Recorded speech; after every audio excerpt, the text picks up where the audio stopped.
Il est intéressant de parler de la santé du cerveau et de la santé mentale comme piliers stratégiques pour l'émergence et le développement de la République démocratique du Congo. La République démocratique du Congo, c'est un pays avec plusieurs groupes ethniques. C'est un pays qui a une richesse culturelle importante. Et pour pouvoir bénéficier de cette richesse culturelle importante représentée par près de 450 groupes ethniques, il est important de voir la place à accorder dans une nation comme la nôtre, la place à accorder à la santé du cerveau et à la santé mentale, parce que la culture, elle est produite, elle est gardée et elle est transmise par le cerveau, et la culture conditionne le comportement, la culture façonne notre santé mentale. Il faudrait montrer d'abord, pour répondre à votre question, les liens à établir entre la culture et la santé mentale. Vous savez que la culture, d'abord, c'est un terme polysémique. On peut le comprendre et l'expliquer de plusieurs manières. D'ailleurs, les spécialistes de la culture en dégagent 250 définitions. Mais de toutes ces définitions de la culture, nous retenons deux définitions importantes, c'est celle de l'anthropologie sociale et celle de la psychologie culturelle. Dans l'anthropologie sociale, l'on considère comme la culture comme le processus par lequel les personnes acquièrent des habitudes, les émotions, les sentiments, le comportement, le savoir, les habiletés techniques, pour ne citer que ces aspects-là, grâce au contact avec d'autres personnes et avec des objets, comme les livres et autres objets culturels impliquant toutes les activités culturelles et artistiques jusqu'au sport et loisirs. Alors, en psychologie culturelle, là, il y a deux éléments importants qui caractérisent la culture. C'est la fonction matérielle et la fonction culturelle et la fonction ontologique de la culture. Par la fonction matérielle de la culture nous permet de produire les biens et services nécessaires à la vie individuelle, à la vie collective. Et c'est grâce à quoi? Grâce à la science et à la technologie. Donc la science et la technologie relèvent du champ culturel. Et je pense que cette compréhension n'est pas encore la nôtre, où la culture est réduite aux aspects récréatifs et aux aspects folkloriques. Donc nous devons comprendre que la science et la technologie font partie de la culture. C'est grâce à la science et à la technologie que nous pouvons produire le bien et service pouvant nous aider à répondre aux besoins de la vie individuelle et de la vie collective. C'est grâce à la science et à la technologie que nous pouvons protéger la vie, que nous pouvons survivre à travers les générations. Le deuxième élément important de la culture, dans son lien avec la santé mentale, c'est la fonction ontologique de la culture. Grâce à la culture, nous qui venons au monde comme des individus humains, nous devenons des personnes humaines, et cela implique le processus d'éducation, le processus d'instruction avec toutes les complexités que ces deux processus impliquent. Alors, dans un pays comme le nôtre, nous pourrons constater que la culture ne se développe pas en termes de science, en termes de technologie, et la culture ne se développe pas en termes d'éducation. Nous avons beaucoup régressé, notamment dans le domaine de l'éducation. Alors, ce qui fait que quand nous parlons santé mentale, nous nous rendons compte que la culture, avec ces deux fonctions, la fonction matérielle pour la production de biens et services et la fonction ontologique pour la transformation des individus humains en personnes humaines. Ces deux fonctions de la culture sont défaillantes dans notre milieu et en conséquence, nous avons des problèmes de santé mentale et avec expansion de la pathologie sociale et mentale. Et vous avez vu dernièrement ce qui s'est passé au stade. C'est quelque chose qui montre à quel point dans ce pays, nous avons besoin d'investir dans le domaine de la santé sociale et de la santé mentale. Et il faudrait le faire dès le début de la vie. Et le faire dès le début de la vie, c'est prendre en compte l'importance du cerveau chez la personne humaine. Donc, le cerveau, c'est cet organe qui porte l'esprit. C'est dans le cerveau que s'exprime l'esprit. Ça va? L'esprit s'exprime dans et par le cerveau, comme pour paraphraser le savant français Edgar Morin.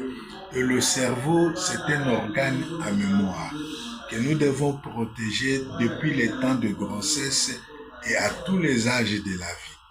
D'ailleurs, l'initiative du président de la République en rapport avec la maternité gratuite et l'école primaire gratuite sont appréciables. Mais néanmoins, nous constatons qu'il y a un vide entre la maternité gratuite qui s'arrête à 1 mois après la naissance de l'enfant et l'école primaire gratuite qui commence à 6 ans. Il y a un vide. Or, c'est pendant cette période de premières années de la vie que le cerveau humain gagne beaucoup par ce qui vient de la culture, par ce qui vient de l'éducation. Alors, donc là, il y a un problème. Voilà pourquoi nous demandons qu'en plus de la maternité gratuite et de l'école primaire gratuite, qu'on puisse mettre le soin du développement de l'enfant qui doit couvrir la période de la grossesse jusqu'à 8 ans après la naissance, période pendant laquelle nous devons former l'être humain et lui donner tous les atouts nécessaires pour le développement durable. Et là, c'est l'organe cible qu'il faudrait protéger sur le cerveau. Et quel est le lien entre santé du cerveau et santé mentale? Vous savez, c'est le cerveau qui nous permet de nous adapter parce qu'il est l'organe de l'esprit. Les émotions, le sentiment, le pensée, les comportements sont élaborés au niveau du cerveau. Et ce sont ces éléments-là qui manifestent notre état de santé mentale. Ça voudrait dire que la santé mentale, c'est l'expression de la santé du cerveau. Et quand les gens ont des problèmes de santé mentale, ça signifie qu'il y a un dysfonctionnement dans leur cerveau. Donc, nous avons tout intérêt, au regard de l'histoire traumatique du pays, parce que quand vous considérez l'histoire du pays, de la traite des esclaves, en passant par les différentes colonisations et les différentes rébellions, toutes les crises que nous connaissons, nous sommes un peuple psychologiquement traumatisé. Et jusqu'à présent, il n'y a pas encore au niveau national un programme de réhabilitation mentale du peuple congolais par rapport à cette histoire traumatique. Et voilà, nous voyons que progressivement, comme ce programme-là n'existe, nous sommes en train d'avancer dans l'expansion de la pathologie sociale et mentale. Vous savez, il y a quelques années, nous étions au Home. Il y a un groupe d'enfants qu'on appelait moineaux. Ils venaient mendier de la nourriture, moyennant le service qu'ils pouvaient rendre aux étudiants. Et puis quand les étudiants n'étaient plus nourris à cause de la crise économique, les moineaux sont devenus des enfants de la rue. Et à partir du moment où la mendicité ne payait plus dans la rue, ces enfants sont passés des enfants de la rue mendiants à des enfants de la rue délinquants, commettant toutes sortes d'actes de délinquance, même de criminalité. Et alors, on est passé du phénomène enfant de la rue ou enfant en rupture sociale et familiale vers l'enfant dans le quartier qui devient Pomba. Et maintenant, nous sommes passés de Pomba au Colonna avec une agressivité visible, n'est-ce pas? Une agressivité semblable de l'agressivité des prédateurs dans la forêt. Il a besoin de quelque chose pour manger ou pour satisfaire ses besoins. Il vous agresse directement, face à face, pas par derrière, directement. En vous regardant, vous recevez le coup de machette. Et voilà dernièrement ce qui s'est passé au stade nous interpelle et nous donne encore des arguments pour dire qu'il faut absolument qu'au niveau national, nous puissions investir dans la santé mentale et dans la santé du cerveau pour pouvoir protéger l'avenir de la nation. Et pour cela, cet investissement dans la santé du cerveau et de la santé mentale devait entraîner une modification du cadre organique du ministère de la Santé, où on doit avoir, en plus des 4 départements qu'on a, médecine interne, chirurgie, gynéco-obstétrique, pédiatrie, il faut ajouter dans les hôpitaux généraux du pays un 5e département concernant la neuropsychiatrie, c'est-à-dire la neurologie, la psychiatrie, la psychologie clinique, santé mentale et soutien psychosocial pour pouvoir répondre aux besoins de santé mentale et de santé du cerveau pour l'ensemble du pays, parce qu'il y a des hôpitaux généraux dans l'ensemble du pays, dans toutes les zones de santé. Et je pense que si on arrive à faire cette innovation, on pourra assurer dans la durée la protection de la santé mentale et de la santé du cerveau de notre pays et favoriser le développement durable. Alors, peut-être il faudrait démontrer l'importance de la santé mentale ou de l'investissement.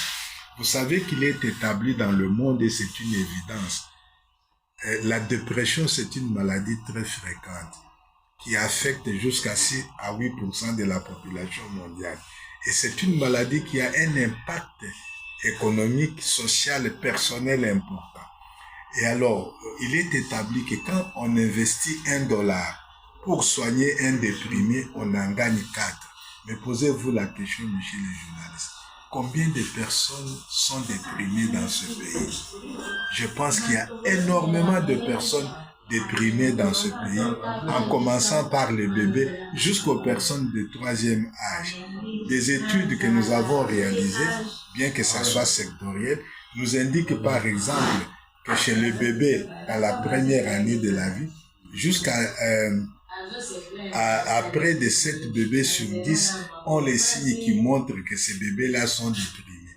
Et quand on a des signes de dépression chez les bébés, qu'on appelle les comportements de retrait relationnel, ces bébés-là, à l'âge adulte, sont vulnérables à la dépression. Voilà. Donc, à un âge donné, donc quand ils seront enfants plus âgés ou adolescents ou adultes, ils seront vulnérables à la dépression. Or, cette souffrance de bébé qui est courante dans notre milieu passe inaperçue. Les femmes allaitantes ou les femmes enceintes, on arrive pratiquement à plus d'une femme sur 2 qui souffre de la dépression pendant la grossesse ou après accouchement sans qu'il y ait aucun soin, pour ne citer que ces 2 exemples-là. Et là, nous ne comprenons pas que nous sommes en train de nous enfoncer progressivement tant que nous n'avons pas d'investissement dans le domaine de la santé du cerveau et de la santé mentale à tous les âges de la vie. Voilà pourquoi je voudrais que vous puissiez, en tant que journaliste, vous impliquer dans ce plaidoyer pour faire de la santé mentale et de la santé du cerveau à RDC le pilier pour l'émergence et le développement de notre pays.